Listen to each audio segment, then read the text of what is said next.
Hello guys, আমি আপনাদের সামনে আজকে যে একটা সত্য ঘটনা অবলম্বনে একটা নতুন গল্প নিয়ে আসলাম।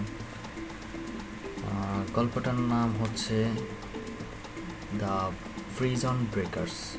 দ্যাট মিনস জেল পলাতক আসামি আমরা যেটাকে বলি। ওকে, শুরু করা যাক, লেটস স্টার্ট। গল্পটা যুক্তরাষ্ট্রের নেব্রাকাস লিঙ্কন শহরের একটা ঘটনা। নেব্রাকাস লিঙ্কন, ওই শহর থেকেই মানে এই ঘটনাটা উৎপত্তি হয়েছিল। শহরের একটা জেলখানা ছিল, সুন্দর একটা জেলখানা থেকে তিনজন আসামি, যেটাকে কয়েদি বলা হয়, তিনজন আসামি পালিয়ে গিয়েছিল। তারা নদী, নালা, বন, জঙ্গল সব কিছু পাড়ি দিয়ে অনেক কষ্টে অবশেষে একটা রাস্তা দেখতে পেল।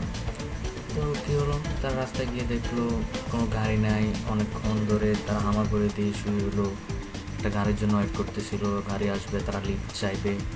অবশ্য একটা গাড়ি আসলো, গাড়িতে তারা লিফট চাইলো।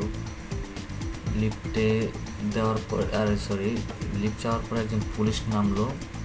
পুলিশ নেমে তাদেরকে ধরে নিয়ে আবার থানায় নিয়ে গেল, কারণ তাদের গায়ে তখনও কয়েদি ড্রেস ছিল। পুলিশ অটোমেটিক তাদেরকে দেখে চিনে গেছে। তো কী হলো, আবার থানায় গিয়ে থাকতে হলো তাদেরকে।